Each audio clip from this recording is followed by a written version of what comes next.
All right, so the last time I was here, many of you were as well, we got halfway through the story of Jacob, and I've been digging underneath the story sporadically since then to try to find out what other themes are being developed, and I've got some things that I think are really interesting to talk about. So we'll get right into it. So I'm going to review a little bit first. So we were talking about Jacob, and I'll re-update his biography a little bit so that we can place ourselves in the proper context before we go on. So his mother, Rebecca, gave birth to twins, and the twins, even in her womb, were struggling for, well, they were struggling, and of course the story is that they were struggling for dominance, the older, or the younger against the older, really, because Jacob means usurper, and Rebecca had a vision from God that said that Jacob would supplant Esau. And so even before her twins were born, they were in a state of competition.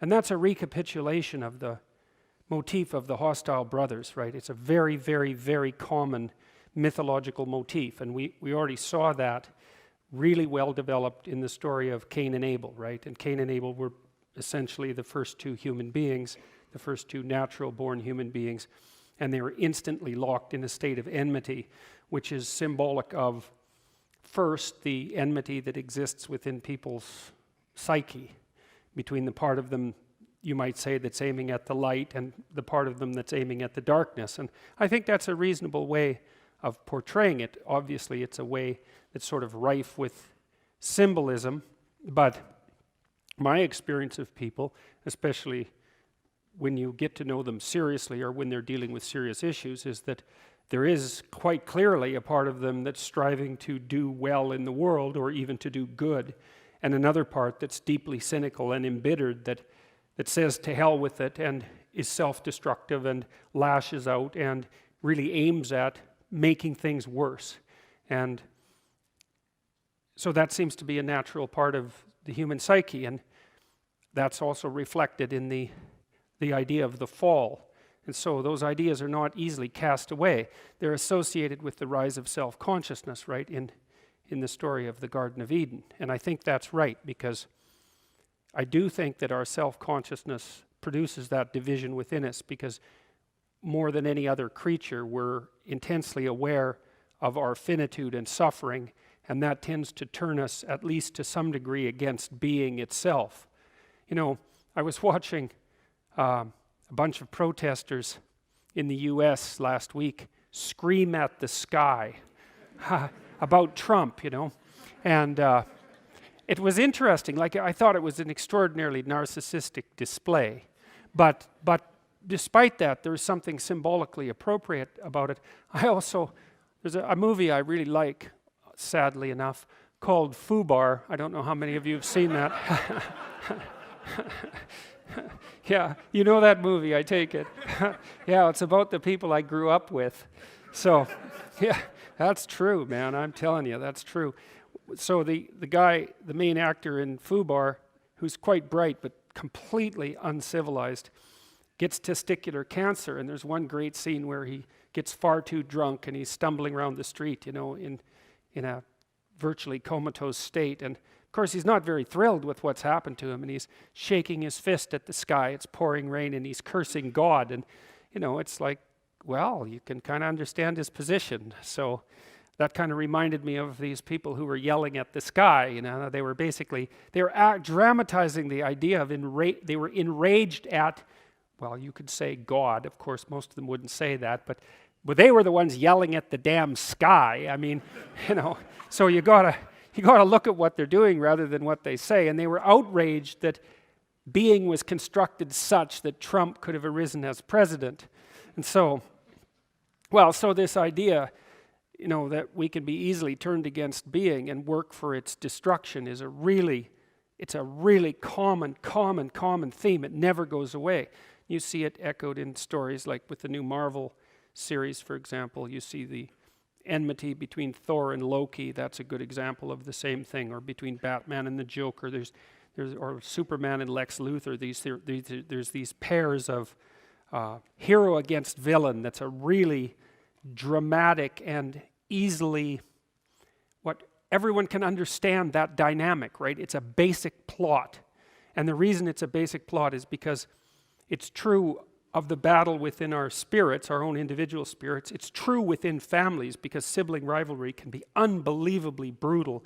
It's true between human beings who are strangers. It's true between groups of people. Like, it's true at every level of analysis. And then, in some sense, it's archetypally true, at least with regards to deep religious symbolism, because you see that echoed in many stories as well. So I think the clearest representation is probably Christ and Satan. That's the closest to a pure archetype. Although there's, in the old Egyptian stories, there's Osiris and Seth, or Horus and Seth is a precursor to Satan etymologically. So it's a very, very common motif, and so that's what happens again in Rebecca's womb, is that this idea is played out right away. And the two twins are actually, what would you call it there? They have a superordinate destiny, because one of them is destined to become the father of Israel. And of course that's a pinnacle moment in the Old Testament, obviously, and arguably a pinnacle moment in human history. Now, the degree to which the stories in the Old Testament actually constitute what we would consider empirical history is a matter of debate. But it doesn't matter in some sense, because as I've mentioned, I think, before in this lecture series, there are forms of fiction that are meta-true, which means that they're not necessarily about a specific individual, although I generally think they are based on the life of specific individuals. It's the simplest theory, but who knows, right? But they're more real than reality itself, because they abstract out the most relevant elements of reality and present them to you. And that's why you watch fiction. You want your fiction boiled down, right? You want it boiled down to the essence. That's what makes good fiction. And that essence is something that's truer than plain old truth, if it's handled well. And so, if you watch a Shakespeare play, half a lifetime of events can go by in a Shakespeare play, and it covers a wide range of scenes and so on, and so it's cut and edited and compressed all at once. But because of that, it blasts you with a kind of emotional and ethical force that just the mere videotaping of someone's daily life wouldn't even come close to approximating. So, and this motif of the hostile brothers, that's a deep, deep archetypal truth. And God says to Rachel, 2 nations are in thy womb, and 2 manner of people shall be separated from thy bowels, and one people shall be stronger than the other, and the elder shall serve the younger. And so there's an inversion there, right? Because as we've discussed, historically speaking and traditionally speaking, it's the elder son to whom the disproportionate blessings flow. There's some truth in that too, even more, more empirically. IQ tends to decrease as the number of children in the family increase. The oldest is the smartest, generally speaking.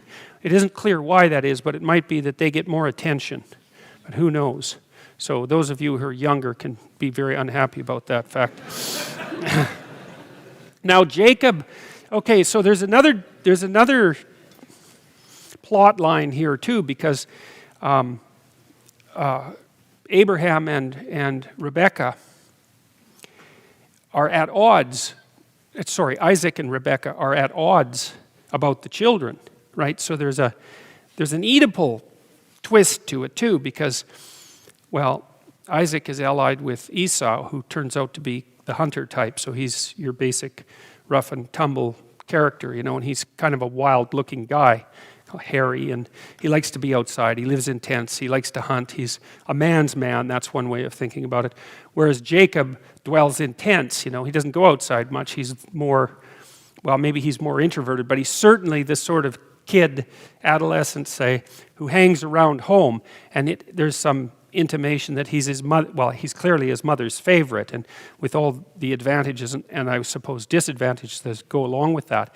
And Isaac and Rebekah don't see eye to eye about who should have predominance among the sons, and Rebekah is quite complicit with Jacob in inverting the social order. So the first thing that happens that's crooked is that Esau comes in from hunting, and he's, maybe he's been out for a number of days, and he's ravenous, and he's kind of an impulsive guy. He doesn't really seem to think about the long term very much.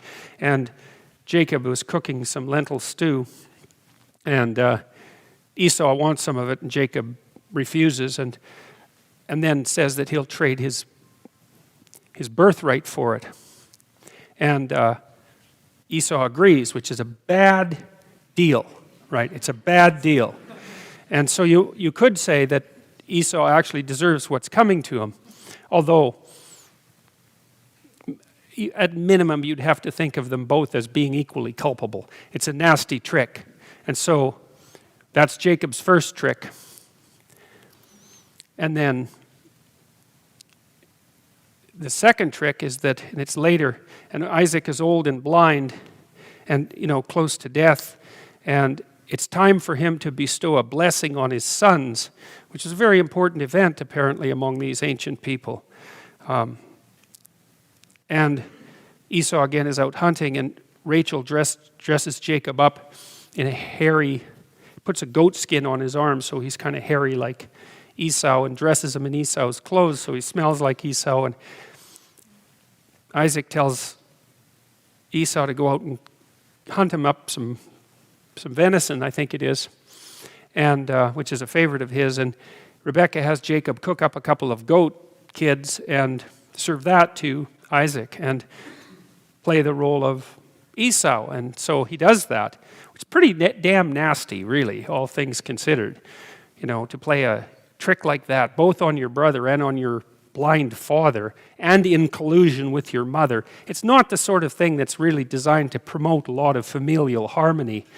And so, especially because you've already screwed him over in a big way once, you'd think that would be sufficient.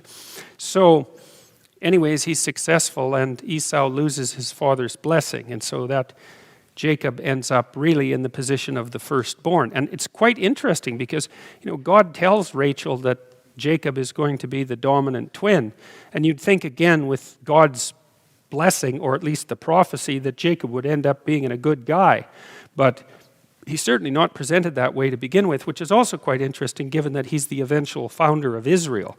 And it's another indication of the realism of these old stories, and it's quite amazing to me. It's always been quite amazing to me how unprettified these stories have remained. Because you'd think that if you're even the least bit cynical, especially if you had the kind of Marxist religion is the opiate of the masses kind of viewpoint, which is a credible viewpoint, although it's wrong, but it's I think it's a shallow interpretation. And a part of the reason I think it's a shallow interpretation is because the stories would be a lot prettier if that was the case. These characters wouldn't have this strange realistic moral ambiguity about them. If you're going to feed people a fantasy, then you want it to be like a Harlequin novel or a greeting card or something like that. You don't want it to be a story that's full of betrayal and deceit and murder and mayhem and genocide and all of that. That just doesn't seem all that, what would you say, calming, I guess would be the right answer. So anyways, Jacob gets away with this, but Esau is not happy, and Jacob is quite convinced that he might kill him. And I think that was a reasonable fear because Esau was a tough guy and he was used to being outside, and he knew how to hunt and he knew how to kill, and he actually wasn't very happy about getting seriously screwed over by his, stay-at-home younger brother twice. And so Jacob runs off and goes to visit his uncle. And on the way, and this is a very interesting part of the story, he stops and to sleep, and he takes a stone for a pillow, and then he has this vision. It's called a dream, but the context makes it look like a vision. of a ladder reaching up to heaven, and with angels moving up and down the ladder, let's say.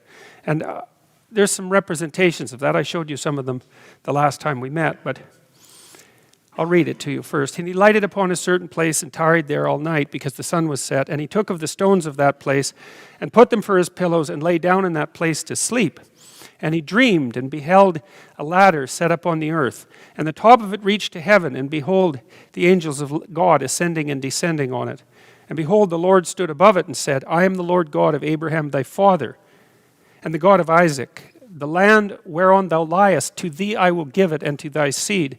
And thy seed shall be as the dust of the earth, and thou shalt spread abroad to the west, and to the east, and to the north, and the south. So that lays out the canonical directions, right? So now there's a center with the canonical directions. Like the thing that you see, that little symbol you see on maps, it's the same thing that symbolically placed upon the earth. So a center has been established with radiating, with directional lines radiating from it. So it establishes it as a place. And in thee and thy seed shall all the families of the earth be blessed. So that's pretty good news for Jacob, and it's not self-evident why God is rewarding him for running away after screwing over his brother, but that seems to be what happens. And so here's a couple of representations, classic representations. The one on the right is William Blake. It's one I particularly like. And Blake assimilates God with the sun and with light, right? So that's quite a common mythological idea, that God is associated with light and the day.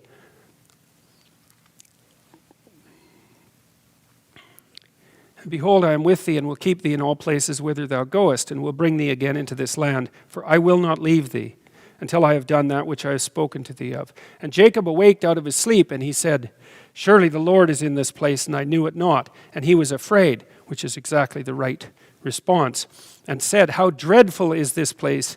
It is none other than the house of God, and this is the gate of heaven. And Jacob rose up early in the morning and took the stone that he had put for his pillows and set it up for a pillar and poured oil on the top of it. And that's a more important thing than you think. And we'll go into that a little bit more deeply, because up to this point in the story, there isn't anything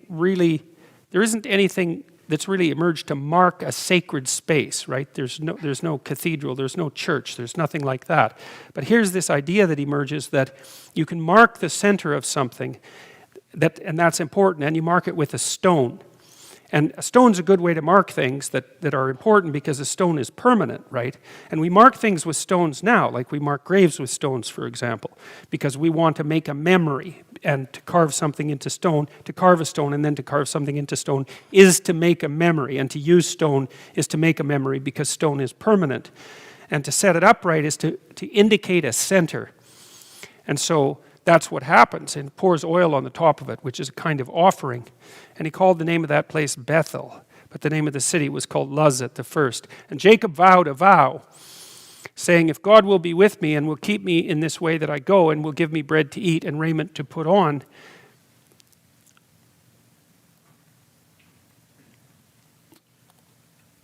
then a tenth of what I earn I will give him. I missed that. That's interesting too, because now there's a transformation of sacrifice, right? Because until that point, sacrifices had been pretty concretized. It was the burning of something. Whereas here, all of a sudden, it's the offering of productive labor per se, like a tithe, because a tithe is a form of sacrifice. And so there's an abstraction of the idea of sacrifice. Now, sacrifice, it's really important that the idea of sacrifice gets abstracted, right? Because it should be abstracted to the point where it's used the way that we use it today, which is, we make sacrifices to get ahead, and everyone understands what that means. But the sacrifices are generally some combination of psychological and practical. So we're not acting them out. We're not dramatizing them or ritualizing them. We actually act them out in the covenant that we make with the future. And we do that, well, unless we're extraordinarily impulsive and aimless in our lives and have really no conception whatsoever of the future, and are likely to sacrifice the future for the present, which is what Esau does, right? Then we make sacrifices. And you got to think, like, the idea of making sacrifices to make the future better is an extraordinarily difficult lesson to learn. It took people, God only knows how long to learn that. Like we have no idea. It's not something that animals do easily. Chimpanzees don't store leftover meat. They just, and neither do wolves. A wolf can eat about 30 pounds of meat in one sitting. And that's where the idea of wolfing it down comes from. They're not hiding it, saving it for later. They can't do that. So they can't sacrifice the present for the future. So this is a big deal that this happens. Now I want to tell you a little bit about the idea of the pillar, because it's an unbelievably deep idea, and it orients us in ways that we still don't. It still orients us in ways that we don't understand. And in fact, it's actually the mechanism by which we're oriented. And if it's lacking, then we become disoriented. And so I'll show you some pictures and describe them first. Okay, so first of all, there's a walled city. So let me tell you that you could think about that as an archetypal human habitation. Maybe it's a reflection of something like a fire in the middle of the plain or the forest, or the jungle for that matter, although it's kind of hard to get a fire going there.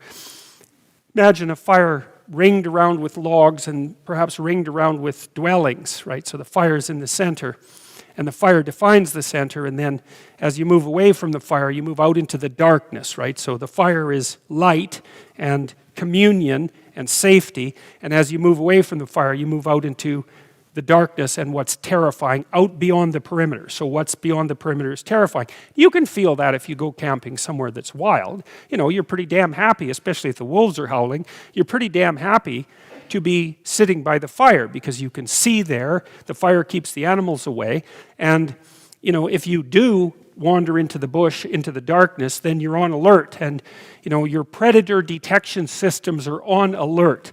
And so you could think about the classical human habitation as two places, one where your predator detection system isn't on alert, and another where your predator detection system is on alert. And you could think about that roughly as the distinction between explored territory and unexplored territory. And really the founding of a place is precisely, this is a lot of this I got from reading Mircea Eliade, the founding of a place is precisely the definition of an explored center set against the unexplored periphery. And what's interesting about that, so you can kind of think about that with regards to the walled city, right? Everything in the wall is cosmos, and everything outside the wall is chaos. And, but it also extends to the conceptual realm, because imagine that you're the master of a field of study. And so that's an interesting metaphor, because a field is a geographical metaphor, right? And if in the center of the field are those things that everyone knows really well, the axioms that everyone abides by in the field.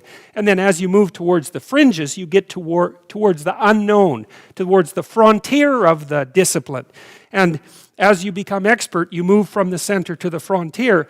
And so then you're on the border when you're a scholar, a competent scholar, you're on the border between the unexplored or the explored and the unexplored. And you're trying to further that border. So even if you're just doing this abstractly, it's the same thing. And it's a reflection of the fact that every human environment, concrete or abstract, it makes no difference, recapitulates the cosmos-chaos dichotomy or the order-chaos dichotomy.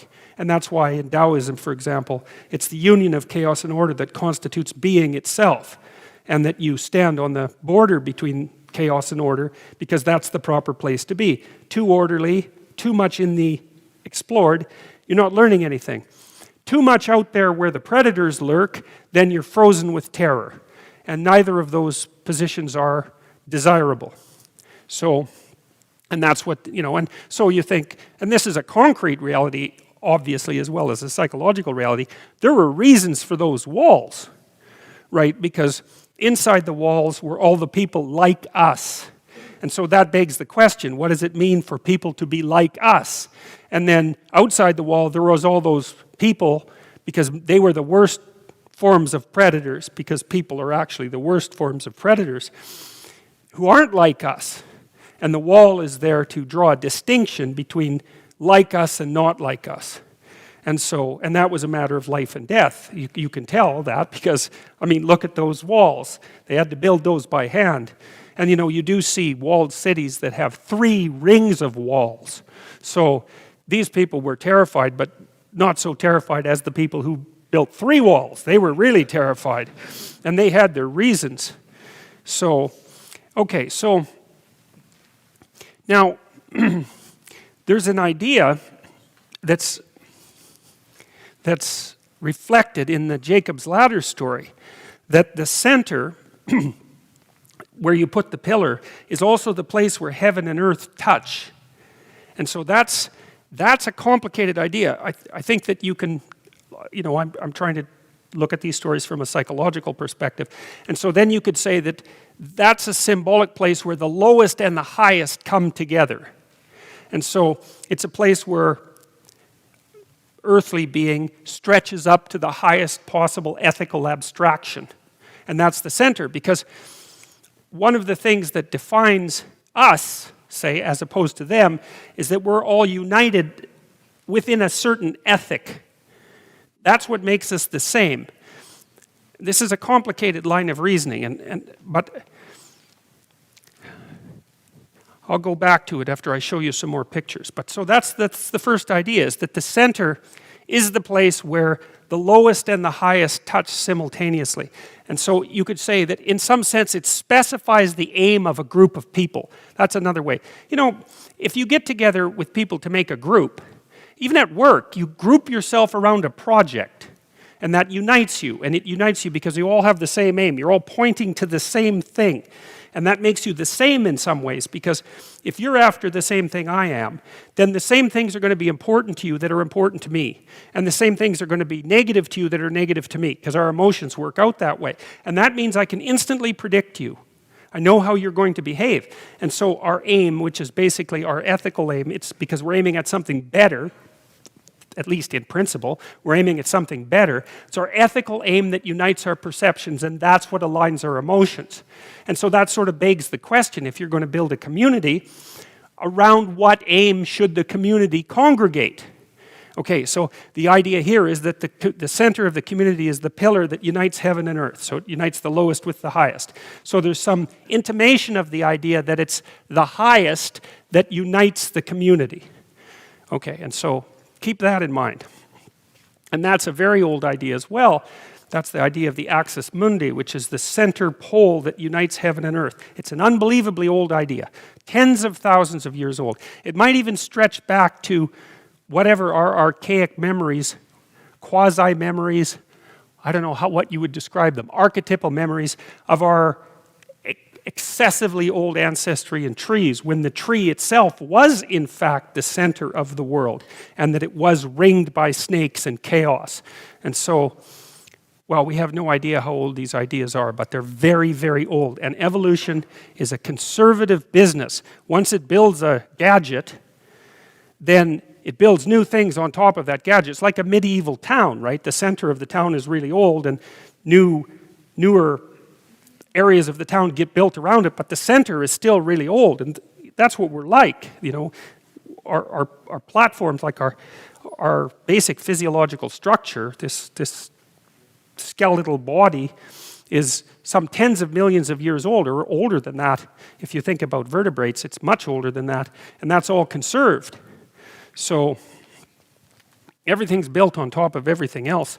All right, so there's a kind of a classic town. And there's the idea, I showed you this Scandinavian world tree, same idea, it unites heaven and earth, and around the roots of that tree are snakes that eat this tree constantly. So that's the idea that there's stability, but there's constant transformation around that stability. And at the same time the snakes are gnawing on the roots, there's streams that are nourishing it. So it's sort of an echo of the idea that life depends on death and renewal constantly, because your cells are dying and being renewed constantly, right? If they are just proliferating, then you have cancer. If they're just dying, then you die. You have to get the balance between death and life exactly right so that you can actually live, which is also a very strange thing. So, and that tree is something that reaches from the bottom layers of being, maybe the microcosm, all the way to the macrocosm. That's the idea anyways. So then there's Jacob and his pillar. He's got this idea that you can mark the center with this stone. Like, it sort of symbolizes what he was laying on when he dreamt, but now he's got this idea. You put something erect, and it marks the center, and it symbolizes his vision of the highest good, something like that, and the promise that's been made to him. And then this is an Egyptian obelisk, with a pyramid on top of it, that's in Paris. It was taken from Luxor and put in Paris, and so that's a much more sophisticated instance of the same idea. Okay, and there was a Stone Age cultures across Eurasia that put up these huge obelisks everywhere. These huge, like the Stonehenge is a good example of that, although it's very sophisticated. And they were also markers of places. We don't know exactly what their function is, but they're very much akin to this, some permanent marker of place. There's a good one. So that's in St. Peter's, and I really like this one because you can see the echoes of Jacob's vision for the establishment of a territory there, right? You've got the obelisk in the middle, and then you've got the directions radiating from the center. And of course, St. Peter's, this is the St. Peter's Basilica in Rome, which is an absolutely unbelievable place. It's just jaw-dropping. And so there's the cathedral at the back of it, and then there's this circle of pillars that surrounds it. You can just see them a little bit on the middle left there. That goes all the way around that entire enclosure. And, a very large number of people can gather there. And then, so that pillar marks the center, and that would be the center of Catholicism, essentially. That's what that represents, right? The symbolic center of Catholicism. Although you could make the case that the cathedral is the center. It doesn't really matter. They're very close together, and it's half a dozen of one and 6 of the other. And then here's another representation of the same idea, right? Is that this is why people don't like the flag to be burned, because conservative people see the flag as the sacred thing that binds people together. And so they're not happy when that sacred thing is destroyed, even if it's destroyed in the name of protest, whereas the people who burn flags think, well, there are times to dramatize the idea that the center has been corrupt, and you can demonstrate that by putting it to the torch, as a representation that the corrupt center now has to be burned and transformed. And the thing is, they're both right. They're both right all the time, because the center is absolutely necessary and is sacred and is almost always also corrupt and in need of reparation. That's also an archetypal idea. And that's a useful thing to know, because, it's easy for young people in particular to think that, well, the world's gone to hell in a handbasket, and it's the fault of the last generation. They've left us this terrible mess, and we're feeling pretty betrayed about that, and now we have to clean it up. It's like, yeah, people have been thinking that for like 35,000 years. It's not new. And the reason it's not new is because it's always true. What you're handed is a sacred center with flaws. Always. And it's partly because it's the creation of the dead, right? And the dead can't see and they can't communicate, and so they're not in touch with the present. And so what they've bequeathed to you, apart from the fact that it might actually be corrupt, which is a slightly different thing, is at least blind and dead. And so what the hell can you expect from something that's blind and dead? You're lucky if it just doesn't stomp you out of existence. So that's a lovely photograph, obviously, and that's the establishment of a new center. And then the center can be a cathedral too, and often is, of course, in classic towns, European towns in particular, although it's not only European towns that are like this. There's a center that's made out of stone, so that would be the cathedral, and it's got the highest tower, and on top of the tower there's often a cross, and that's the symbolic center. So people are drawn together around whatever the cross represents. Now, the cross obviously represents a center, because it's an X, right? X marks the spot. So the center of the cross is the center. And then the cathedral is often in a cross shape, which also marks the center. And then in the cathedral, there's a dome often, and that's the sky, and that's that ladder that reaches from earth to heaven. So it's a recapitulation of the same idea. So And people are drawn to that center. And the center is the symbol of what unites them, and what unites them is the faith that the cathedral is the embodiment of. And you think, well, what does the faith mean? And again, we're approaching this psychologically, and what it means is that everyone who's a member of that group accepts the transcendent ideal of the group. Now, the thing is, if you're the member of a group, you accept the transcendent ideal of the group. That's what it means to be a member of a group. So if you're in a work team and you're all working on a project, what you've essentially done is decided that you're going to make the goal unquestionable, right? I mean, you might argue about the details, but if you're tasked with something, here's a job for you, 10 people, organize yourself around the job. You can argue about how you're going to do the job, but you can't argue about the job. Then the group falls apart. And so there's an act of faith in some sense. The reason that the act of faith is necessary is because it's very, very difficult to specify without error what that central aim should be, given that there's any number of aims, right? And it's a very, very difficult thing to figure out, and this is something we're going to do a little bit tonight, is like, what should the aim be around which a group would congregate? So especially if it's a large group, and it's a large group that has to stay together across very large swaths of time, and the group is incredibly diverse. What possible kind of ideal could unite a large group of diverse people across a very large stretch of time? That's a really, really hard question, and I think part of the way that question has been answered is it's been answered symbolically and in images, because it's so damn complicated that it's almost impossible to articulate. So, but obviously you need to have a center around which everyone can unite, because if you don't, then everyone's at odds with one another. Like, if I don't know what you're up to and you don't know what he's up to, we're just strangers, and we don't know that our ethics match at all, then the probability that we're going to be able to exist harmoniously decreases rapidly to zero. And that's obviously just no good. That's a state of total chaos. So we can't have that. It's not possible to exist without a central ideal. It's not possible. And it's deeper than that. It's deeper than that, partly because I'll try to get this right. This is the sort of thing that I was arguing with Sam Harris about. You see, your category system is a product of your aims. That's the thing.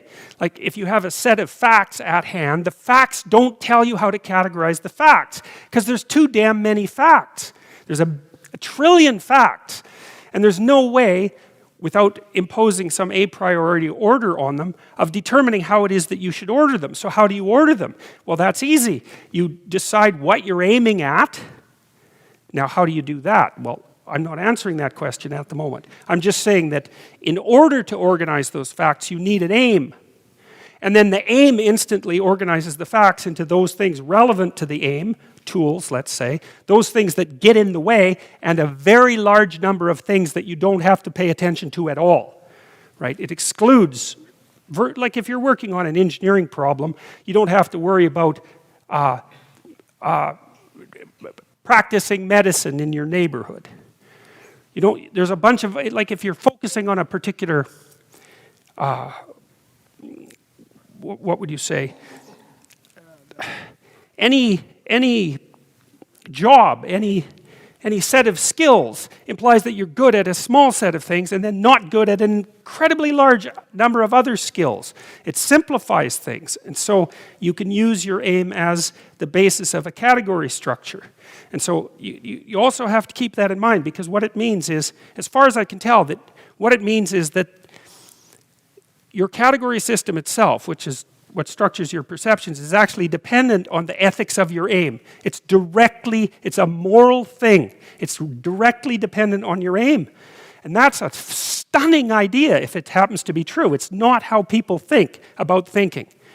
We don't think that way. We think deterministically, let's say, or that we think empirically, or that we think rationally. And none of that appears to be the case. What we do is we posit a valid aim, and then we organize the world around the aim. And there's plenty of evidence from that in psychological studies of perception, right? That does look like how the perceptual systems work. Mostly they ignore, because the world's too complicated. They focus on a small set of phenomena deemed relevant to whatever the aim is.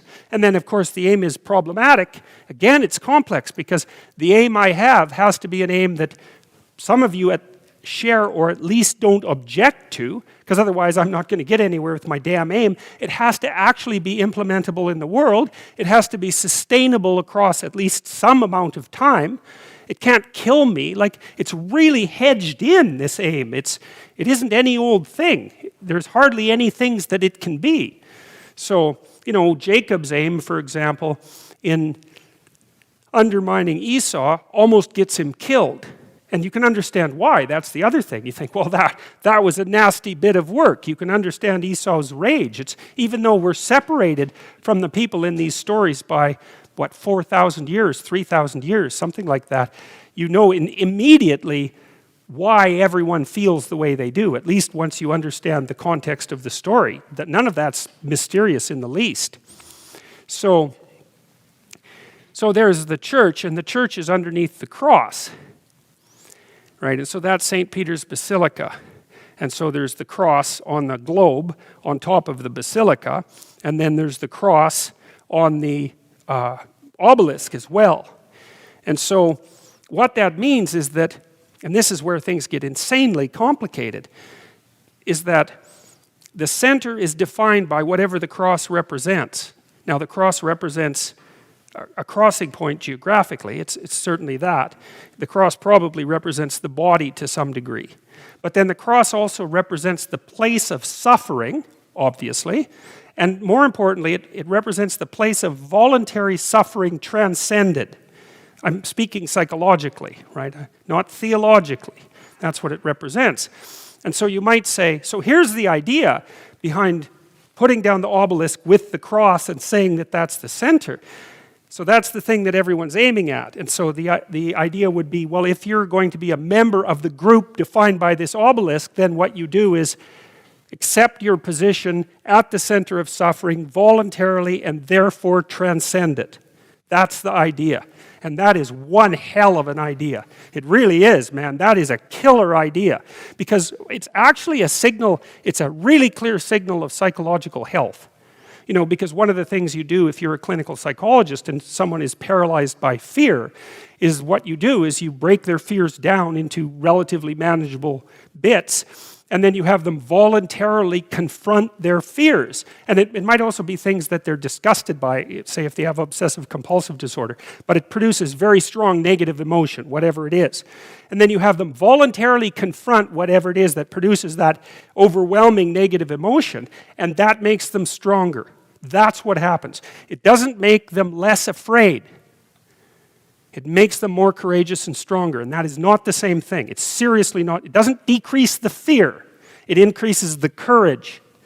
And so that's a mind-boggling idea. And it's deeper. One of the things that's really interesting about these archetypal ideas is that, and maybe it's partly because of the hyperlinked nature of the Bible, that's part of it, but it's not the whole thing, is that no matter how deep you dig into them, you'll never get to the bottom. You hit a bottom, you think, God, that's so unbelievably profound. And then if you excavate a little underneath that, you find something else that's even more profound. And you think, wow, that's got to be the bottom. And then you dig under that, it's like there's no bottom. You can just keep digging down. Well, as far as I can tell, you can keep digging down layer after layer. And we'll talk a little more about what the cross signifies as the center. Because you see, what people were trying to figure out is, what is it that we need to unite under, right? What's the proper thing to unite under? I can give you another example. So in the Mesopotamian societies, the emperor, who was more or less an absolute monarch, he lived inside what was essentially a walled city.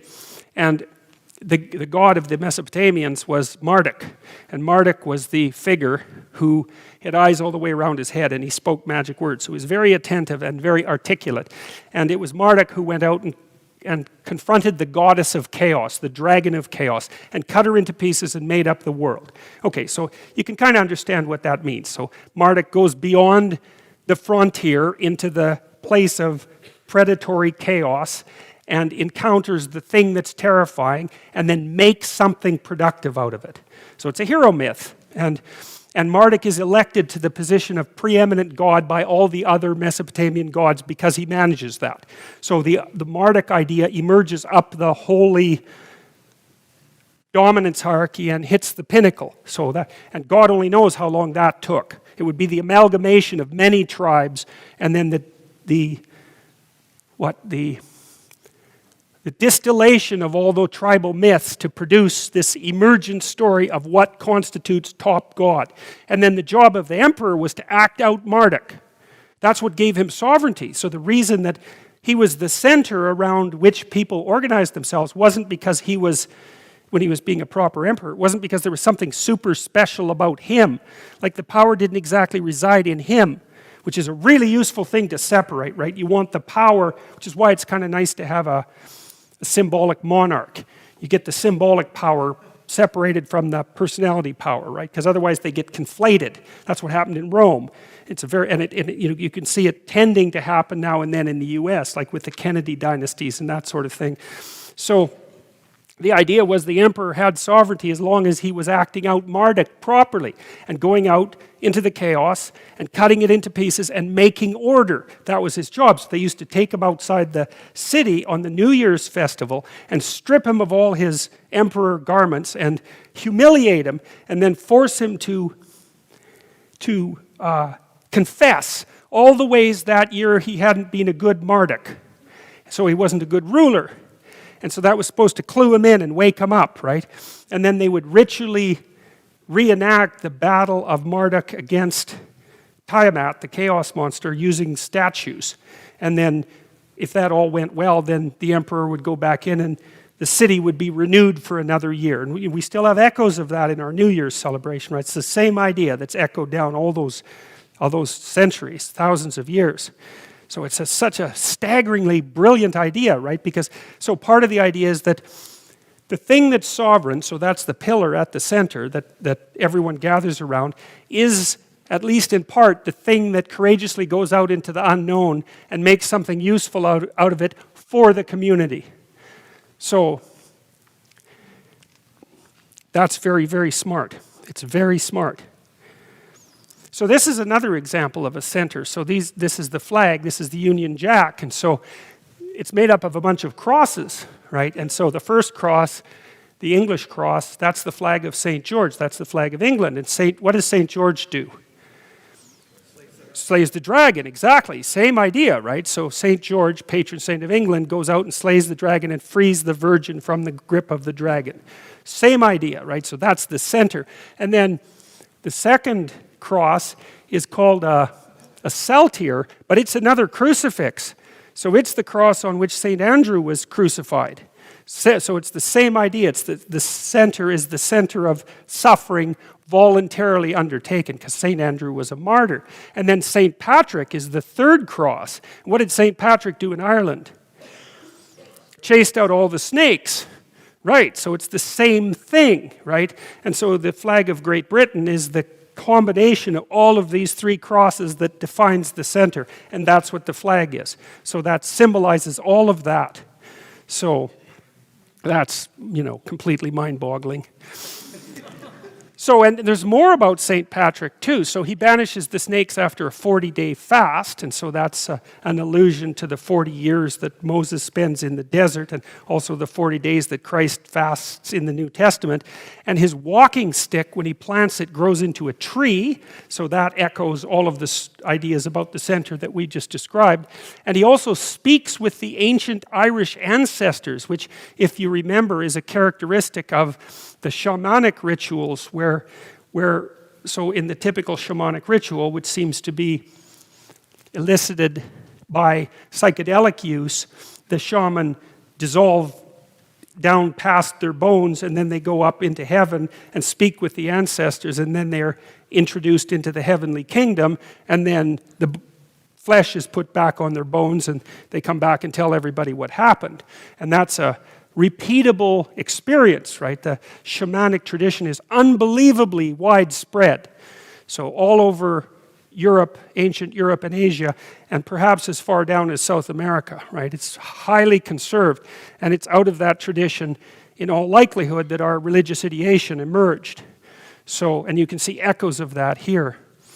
So back to the story of Jacob and his ladder.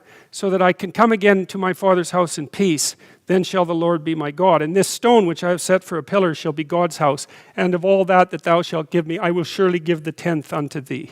So that's also an echo, I would say, of the obligation of those who climb the power hierarchy to attend to those who are at the bottom, right? Because if you think about the tithing as a form of wealth distribution, which is essentially what it is, part of the ethic that defines the proper moral endeavor that's related to that center is not to advance yourself at the expense of the entire community. So if you're fortunate enough so that you can rise in authority and power and competence within the confines of a community, you still have an obligation to maintain the structure, maintain and further the structure of the community within which you rose.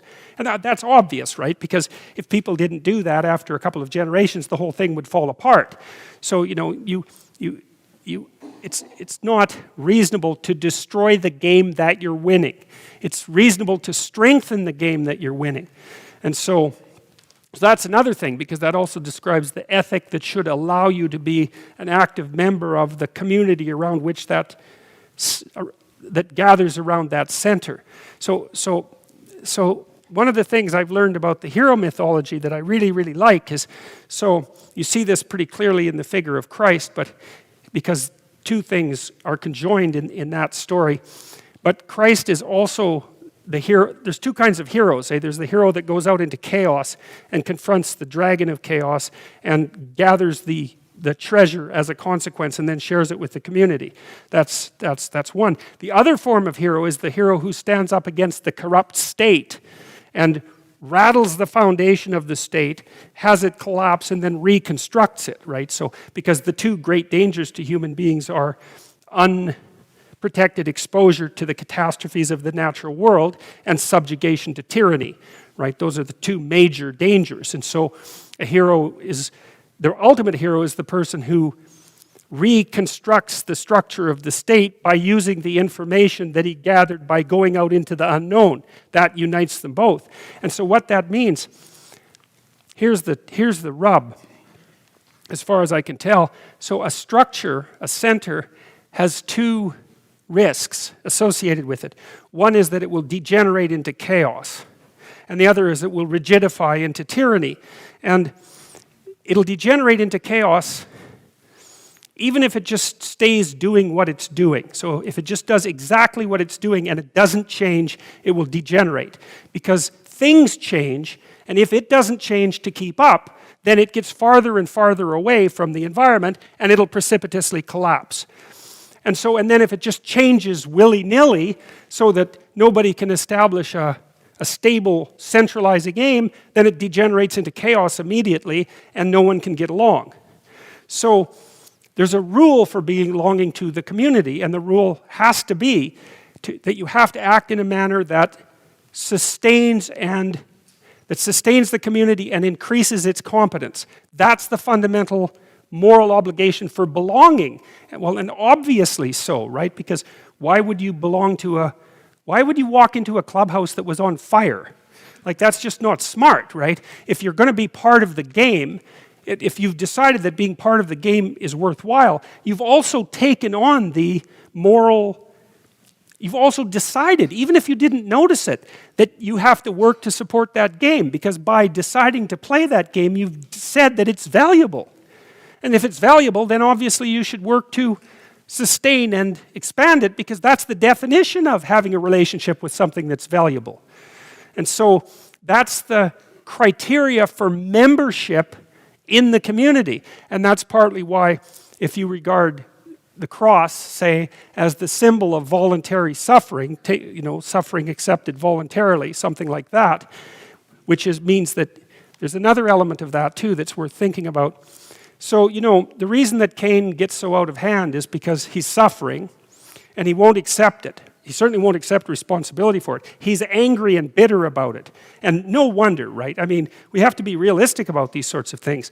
You guys, all of you people, are going to suffer at some point in your life to the point where you're angry and bitter about it. I mean, there's just absolutely no doubt about that. And you're even going to think, well, it's no bloody wonder that I'm angry and bitter about it. Everyone would be, and things are so god-awful that there's no excuse for them to even exist. And like, that's a powerful argument, although I think it's ultimately self-defeating. Well, that's kind of what the story of Cain and Abel, what would you say? That's the moral of the story of Cain and Abel, essentially. So what that means instead is that even under those conditions of relatively intense suffering, you have to accept it voluntarily, because otherwise it turns you against being. And then you start to act in this terrible manner that makes everything worse. And it seems to me that there's a contradiction in that. If the reason you're complaining is that things are bad, then it isn't reasonable for you to act in a manner that makes them worse. Right? I mean, even if it's no wonder that people do that, but it's a degenerating game. And so the idea, part of the idea of the cross and the suffering that it represents is that if you can accept that voluntarily, regardless of its intensity, then you won't become embittered and resentful and vengeful to the point where you pose a danger to the stability of the community. So, or to your own stability, for that matter, because it's, it might be your own stability, the stability of your family, the stability of the community, and the stability of the world. It might be all of that. And increasingly, I think it is all of that. So, okay, so now Jacob, we get the second part of Jacob's story. He goes to meet his uncle, Laban. And he meets Rachel there, again by a well. He falls in love and goes to live with Laban. There are two daughters there, Leah as well as Rachel. Leah is not a particularly attractive person. It isn't exactly clear why, but the story makes it quite clear. She's definitely the least desirable of the two daughters. And the story makes reference to her eyes, and it isn't clear if there's something wrong with her physiologically or if there's something wrong with her attitude. It's not obvious, but it doesn't really matter. The point is, she's the older daughter, but she's the less desirable one. Jacob stays a month, which is the limit of hospitality in that time. If you stayed for a month, you were welcome, but you had to work for your keep, I think after about 3 days, something like that, which seems rather reasonable. And so he stays a month, and then he has a chat with Laban, and he says, he's fallen in love with Rachel by this time, and he says, I'll stay with you and work for 7 years, and then I'll wed Rachel. And Laban says, that's a fine deal. And then the 7 years passes, and there's a wedding ceremony. It's quite a long thing, and the bride is veiled, and the bride goes into the tent with Jacob. And if I remember the story correctly, I haven't looked at it for a month or so, Rachel is outside the tent speaking, but Leah is inside the tent. And so Jacob thinks he's getting married to Rachel, but he's actually getting married to Leah. And it's an inversion, because he's in the dark like Isaac was when he fooled Isaac. So now it's Jacob's turn to be in the dark. And he gets betrayed by his uncle and his bride-to-be, Rachel, and her sister, in a manner that's broadly parallel to the trick that he pulled on Esau. And so there's a karma notion there, which I like. You might think of karma as a superstitious idea, and there are ways of interpreting it that might make it the case, but I don't think that's what it is. It's that no bad deed goes unpunished. It's something like that. It's like, maybe you've done something bad to someone, and therefore there's part of you that feels quite guilty about that, hopefully. And that part is looking for punishment to set the stage right. And you might think, well, no, but Yes, unless you're a psychopath. That's how things work. If you're interested in that kind of thing, you should read Dostoevsky's Crime and Punishment, because it's the definitive study of that sort of phenomena, right? Because in that book, the main protagonist, Raskolnikov, gets away with murder. Like, he does it successfully, no one suspects him, and he drives himself so crazy with guilt that he basically falls into the hands of the police. He drives himself into the hands of the police because he can't tolerate what he did. It's amazing. It's an amazing book. But anyways, the point is here, Jacob falls prey to the same sort of crookedness that he used to ratchet himself up the ladder. And that happens far more often in life than people think. And it's really not like he can complain about it, right? Not if he has any sense. It's like he does. He brings Leah out to see Laban, and he says, what's with this sister? You know, and Laban basically says to him, in our culture, it's the custom to marry the eldest daughter first, which is exactly right. And he said, well, it would bring, you know, he's rationalizing, obviously, because he's just screwed over Jacob in a major way. But it's a little late to take it back. The marriage has been consummated and the ceremony has been complete, and all hell would break out if there was any attempt to sever the relationship. So that's how it is.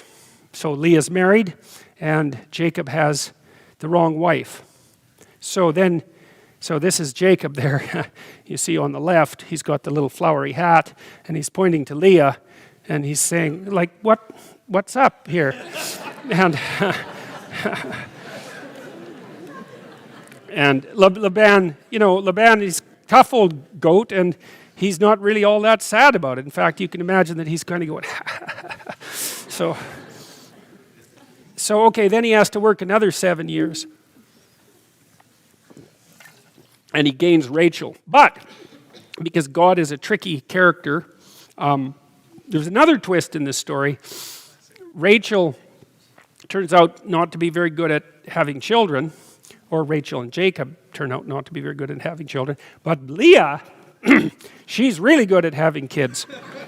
So she provides Jacob with Reuben, Simeon, Levi, or it's Levi, I believe, and Judah. And the meanings of those names are there. Reuben means see a son. Simeon means hearing. I think that was the Lord heard my prayer. I think that's what that was. Levi means joined. Judah means praise to Yahweh. And it's Judah from whose tribe Christ arises. Judah is essentially promoted to the status of firstborn later in the story. This is important because Reuben, Simeon, and Levi all do something reprehensible. And so Judah gets promoted to firstborn, and that's partly why, in the logic of this narrative, that it's from the tribe of Judah that Christ arises. So now, while this is going on, Rachel is like suicidally desperate for children. She's jealous of her older sister, who's rather ill-favored, as we pointed out, but who seems to be damn good at producing sons. And she's really not happy with Jacob, and so she chews him out. And Jacob basically says, like, what do you want me to do about it? I'm not God, which is a reasonable response, I would say.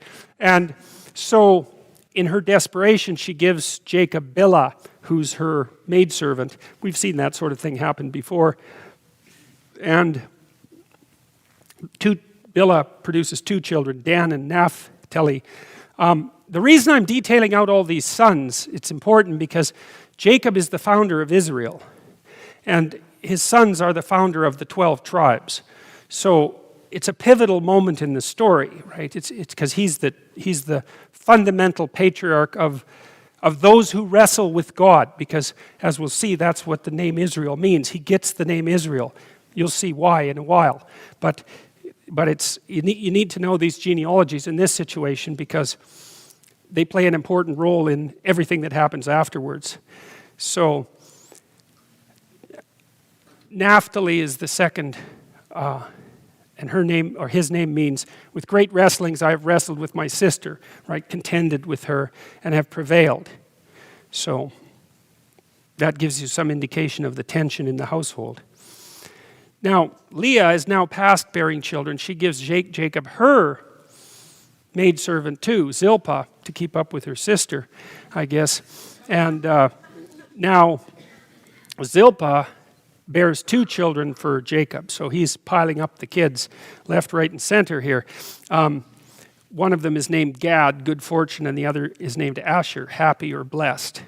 So there's more rivalry going on between the sisters. This is quite an interesting little story. So Reuben, who's Leah's daughter, goes out and looks for mandrakes.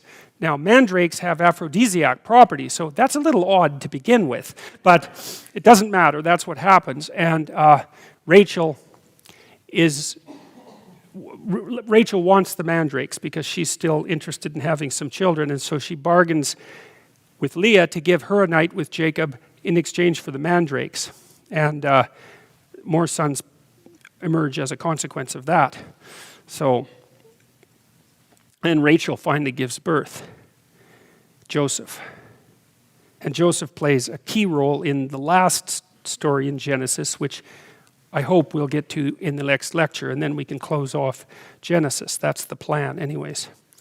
So now, Jacob isn't really very happy about the whole arrangement because he's been there 14 years and he's got 2 wives. It's not too bad, but the bargain wasn't exactly clean. He doesn't really trust Laban, and there's no reason for him to do so. Laban was poor before Jacob came. Jacob turns out to be a very useful person to have around.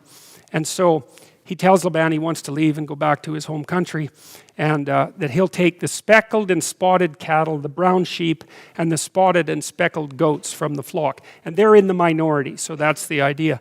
And so Laban takes all those animals out of his flock. So there was an idea that the speckled goats and the brown sheep would breed true. So if you have a male goat and a female goat, and they're both speckled, they'll have speckled kids. That's the theory, and the same with brown sheep. And so what Laban does is he takes all the speckled animals out of the flocks, gives them to his son, and they go 3 days away with them, so that Jacob is left with the flock, but with none of these animals. Now the idea was that all the newborns were going to be his. And so what Laban has basically done is set it up so that in principle, Jacob is going to get nothing for his work. So that's another time when Jacob experiences betrayal.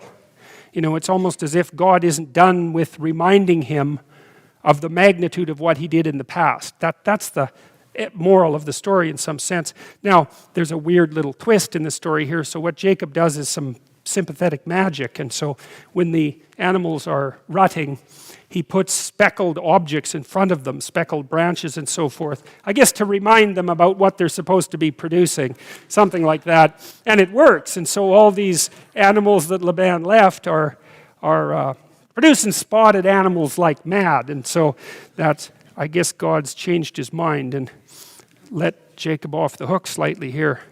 So soon he was very wealthy. Much cattle, maidservants, menservants, camels, and asses. Laban's sons become jealous, and Laban is outraged. Well, obviously there's some competition there between Jacob and the sons, which is hardly surprising. And Laban played this trick to strip Jacob of all his property, and instead he got far more than he was going to get to begin with. So you can imagine that's a bit annoying. So Jacob thinks he better get out of there. So he tells Rachel and Leah, and said unto them, I see your father's countenance, that it's not toward me as before. But the God of my father has been with me. And with all my power I've served your father. And your father has deceived me and changed my wages 10 times. But God so far has suffered him not to hurt me. If he said thus, the speckled shall be thy wages, then all the cattle bore speckled. And if he said thus, the ring-straked shall be thy hire, then all the cattle bore ring-straked. Thus God has taken away the cattle of your father and given them to me. And they decide to sneak away. And they're unhappy with the lack of inheritance from Laban. So as they sneak away, Rachel steals the idols that her father has in his house. And it's not exactly obvious why. There's a lot of contention about why she's doing that. Some of them is to punish him to bring with her the images of her ancestors. Maybe she's lonesome moving away from home, just out of spite, to show him that the idols were actually powerless, for protection, to stop her father from divining the root of their escape. That last one is the strangest one, because the idea would be that Laban would have used some sort of ritual with the idols that would help him infer their escape route and then could chase them. So anyways, that's the range of speculation about that. I think it sounds to me mostly like a little act of revenge, maybe with a bit of loneliness mixed in. Laban pursues them, but God comes in a dream to tell him to leave Jacob unharmed. Laban catches up with him and reproaches Jacob, saying that he would have thrown a great party if he would have known that they were going to leave. He didn't want them to sneak away in the night. And you can't tell from the story whether that's true or not. And, these people were pretty rough and impulsive, I would say. And maybe there was a 50% chance of a slaughter and a 50% chance of a party. Who knows? I've been to parties like that, actually. So Laban complains that his gods are gone, and Jacob says that whoever has them, he will have them killed. And Rachel, who's really quite a sneaky character, all things considered, basically claims that she's having her period and she's sitting on a carpet with all the idols underneath, and she can't move, and so they search everywhere and can't find them, and she's like laughing away behind her hand about that sneaky little maneuver. But she doesn't die, so that's probably a good thing. So Laban checks everything out, checks the camp out, and he can't find anything, so they reconcile. And so that's the first reconciliation that Jacob engages in. It's sort of like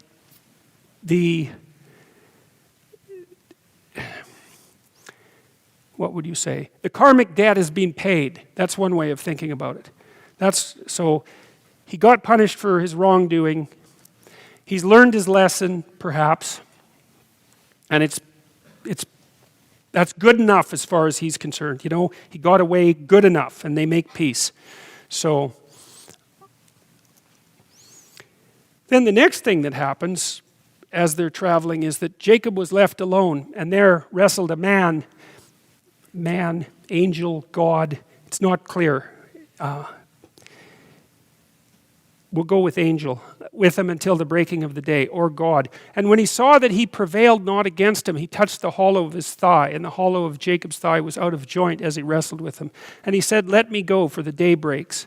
And Jacob said, "I will not let you go unless you bless me." And the angel said unto him, "What is thy name?" And Jacob said, "Jacob."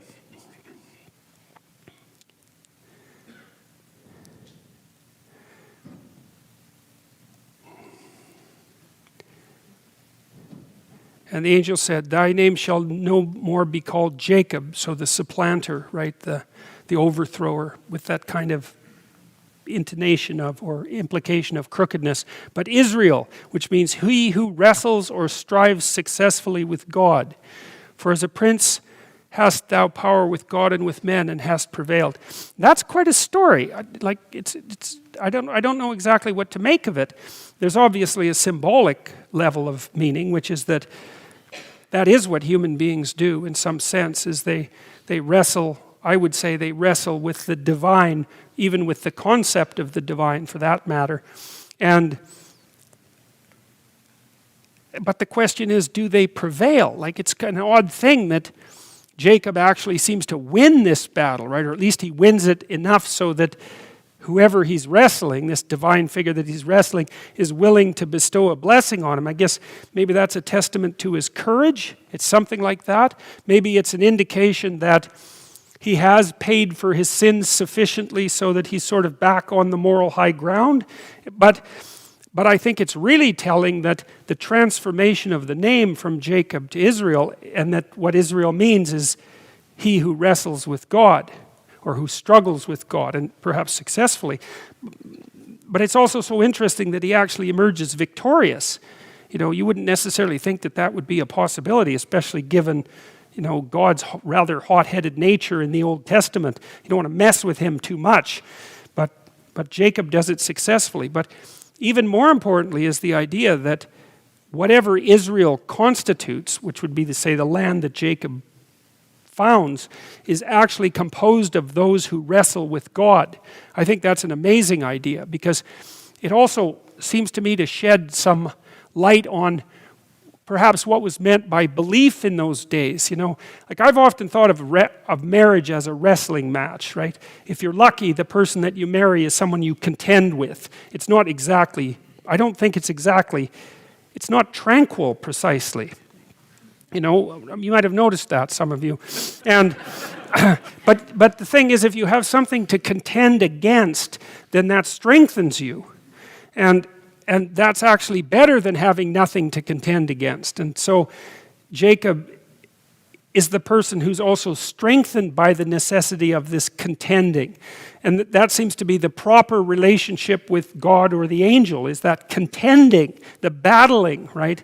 Rather than some sort of kind of loose, weak statement of belief.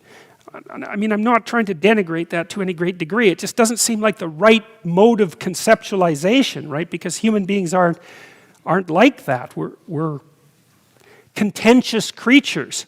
And that actually seems to be something that meets with God's favor in this situation. So, especially given that that's actually what he names the whole kingdom of the chosen people, is the idea is that that's composed of those who contend with God.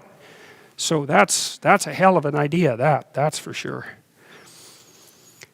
And Jacob asked him and said, "Tell me, I pray thee, thy name." And he said, "Wherefore is it thou dost ask after my name?" So that's not happening. And he blessed him there. And Jacob called the name of the place Peniel, Peniel, for I have seen God face to face, and my life is preserved. And he passed over Peniel, the sun rose upon him, and he halted upon his thigh. Now, Jacob does walk away injured from this, right? So he has a permanent limp after that. And so that's also an indication of just how dangerous that contention actually is. Like, he gets blessed, he wins, but he doesn't get away scot-free. And so Jacob goes back to Esau, and he's terrified. Even though it's been 14 years, he thinks maybe his hot-headed brother hasn't calmed down yet. And he has good reason to think that, I would say. So he sends messengers to Esau, who then sets out with 400 men. And so Jacob is not very happy with this whole idea. And he breaks his people into two bands so that maybe half of them cannot be killed. And then he takes from his large flocks a bunch of animals and a bunch of servants, and he sends them out to meet Esau, basically to say, "Look, I'm a jerk, and sorry about the whole birthright thing, and and here's some animals, and maybe that's the beginnings of an apology." It's something like that. And so, but he's not very convinced that that's actually going to work. But Esau, who actually turns out to perhaps have matured in the interim, perhaps that's one way of thinking about it, meets Jacob and says that just seeing him is enough. But Jacob insists that he takes the gift, and Esau accepts. And which is probably a wise thing, because even if Esau is 95% convinced that just seeing his brother is enough, there's probably 5% of him that's still really not all that happy. And so you have to be careful, when you say that you forgive someone, because there might be a part of you that really doesn't, that really needs something else before you can actually say, "Okay, look, fine." And you don't want to fool yourself about that, because that 5% that hasn't been completely convinced will find its voice at some point and then maybe undermine the whole reconciliation process. So you don't want to think that you're any better than you are or any nicer than you are. It's not helpful. And so Esau is smart, I think. So while Jacob's smart to say, no, like, thanks a lot, but take the damn goats.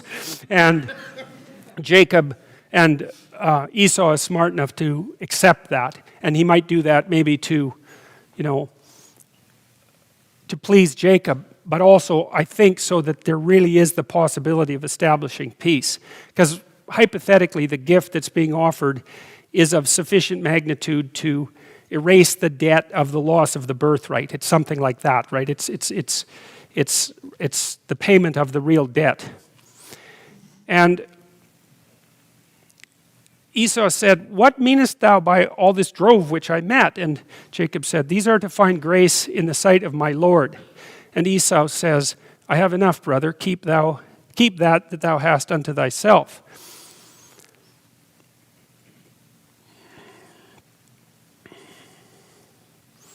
And Jacob said, and this is an interesting statement, I think, "No, I pray you, if I have now found grace in thy sight, take the present at my hand. For therefore I have seen thy face, as though I had seen the face of God, and thou wast pleased with me." And so he's taking the honorable judgment of his brother, because it is honorable, because Esau did get betrayed. So he has a right to be standing in judgment. And he equates that judgment with what would you say? With the highest of virtues. It's appropriate judgment. And so he wants to make complete amends to Esau, as if Esau is a representative of the divine element of justice.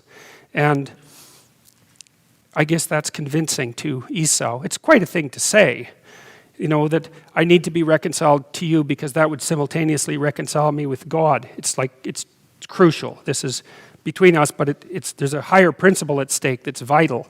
And I think that is the case with betrayal. That's very frequently the case, because if you betray someone, you really have you've deeply violated what can only be called a sacred trust. It's the right terminology for that. Take it, I pray thee, my blessing that is brought to thee, because God has dealt graciously with me, and because I have enough. And he urged him, and he took it. So, the story seems to be something like, well, Jacob was kind of an arrogant, crooked, deceitful character, maybe overimpressed with his own ability. He thought it was pretty amusing to pull a fast trick or two on his brother. Then he ran off, which is not all that brave. And then he got walloped a lot and perhaps learned something. And then when he came back, he was a different person. And so that's a reasonable story. And, he has to repent completely about what he did before he can rectify the situation properly, and he's willing to do that. So that's an interesting idea too, because it's an early reflection of the idea that it is, if you do something wrong in the past, A, that you can learn from it, right, so that you're actually capable of learning, and B, that you can set the balance right in the present. And those are very optimistic ideas, because you might say, well, once you've committed some sort of crime, that's it, there's no hope for you. But that's pretty rough, because the probability that you've done unethical things at some point in your life is 100%.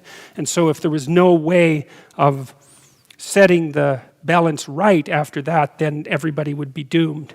So then the story gets rough again. Jacob settles in Shalem. Dinah, his daughter, goes looking around for friends. Shechem, the son of Hamor, lays with her and then wants her for his wife. He actually has the order reversed there. That turns out to be a problem. Jacob hears of this. The fathers talk, and so they make an agreement.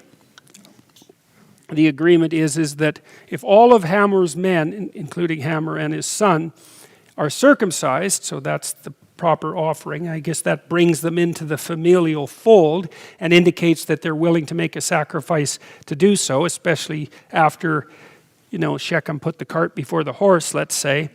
The men of Hamor are circumcised. They agree to do so. That turns out to be a big mistake. So while they're laying around the next day suffering madly from the circumcision, Simeon and Levi come in. They sneak in and kill all of them and take their wealth and their women and children. That's rough. It's rough. Yeah, I guess you guys noticed that, eh? So they're honor societies, right? And there's still lots of honor societies in the world, and so they don't take kindly to what happened to their sister, although they don't kill her. So now it turns out that, it says, as it came to pass on the third day when they were sore, the two of the sons of Jacob, Simeon and Levi, Dinah's brethren took each man his sword and came upon the city boldly and slew all the males. And they slew Hamor and Shechem his son with the edge of the sword, and took Dinah out of Shechem's house and went out. The sons of Jacob came upon the slain and spoiled the city because they had defiled their sister.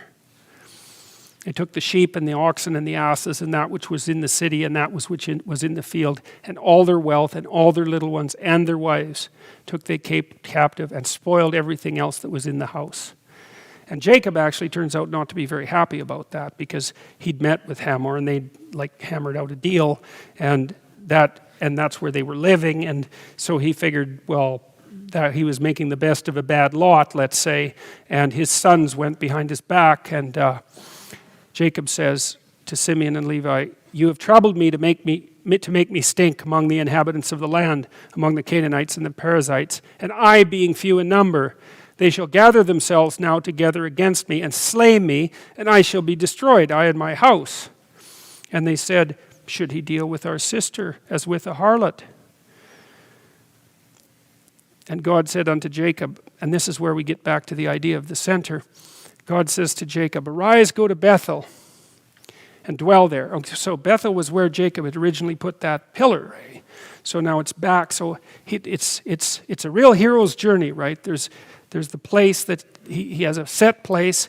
He goes out and has these adventures and undergoes a moral transformation, reconciles, and then he comes back to the same place, right, as a transformed person. So that's a full hero cycle.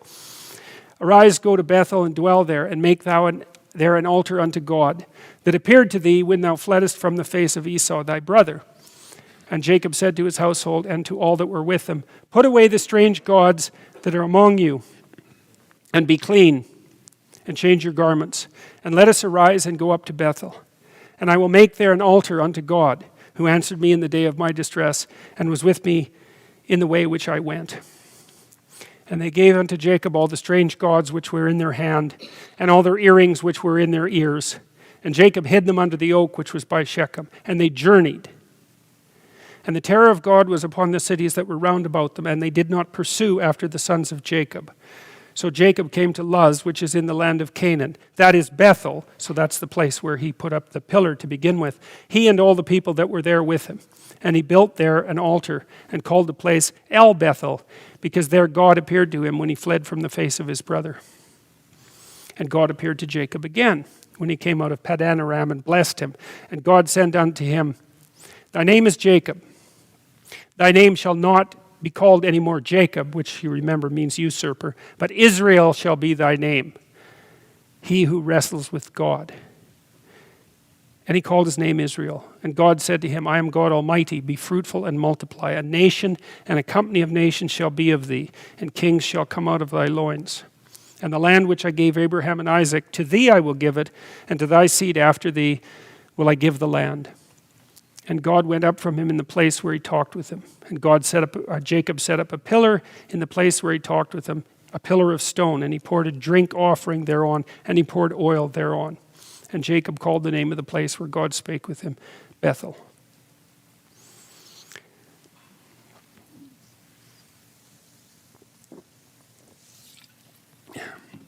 So he's returned to the central place which had been given to him as his territory. Rachel dies in labor, in the process giving birth to Benoni, son of my sorrow, whose name was then changed to Benjamin, son of the right hand. Now Reuben, so Simeon and Levi have already done something unforgivable. Now Reuben, it's Reuben's term, he sleeps with Bilhah, who's Jacob, Israel's concubine. So he's the third of the sons to make an unforgivable error, and Jacob/Israel gets wind of it. So Reuben is no longer, he would have been the premier son, given that the two older sons were put out of the running, so to speak, because of their disobedience and impulsive, vengeful cruelty. And then Reuben can't keep his, what do they say? Well, you get the idea. Yeah. Seems to be something that's still quite surprisingly common.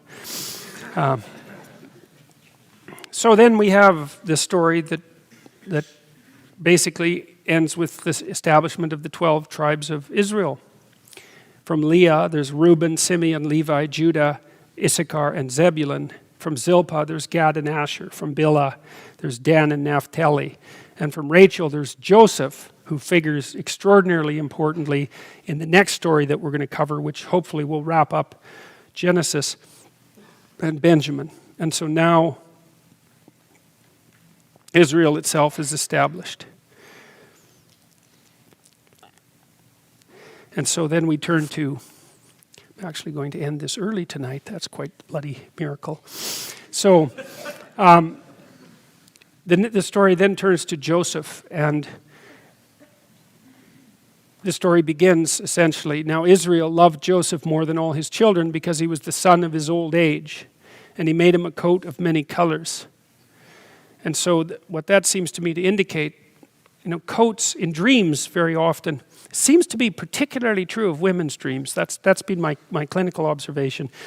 Clothing and footwear in particular symbolizes a role. And that makes sense, right? Because you dress for the roles. It's not that big a mystery. But so then you might say, well, what does a coat of many colors indicate? And if you think of the multiplicity there, it's something like the mastery of multiple domains, right? Or maybe something like pluripotentiality. And so Jacob is Israel's, or Joseph is Israel's favorite. And because he sees in him this excess possibility. And he basically tells his other sons that Jacob is going to be the head son, which they are not happy with, right? Because he's just this young punk fundamentally. And he's clearly his father's favorite. And he gets this coat that's sort of indicative of this higher status. And so Israel inadvertently sets up a tremendous amount of sibling rivalry in the household again. And that's the understructure of the last story in Genesis. And so in the last of this lecture series for 2017, we'll cover the story of Joseph and his coat of many colors and what happens as a consequence of the favoritism shown to him by his father. And we'll track what happens as a consequence of that. And so I'm going to stop there because I'm finished. So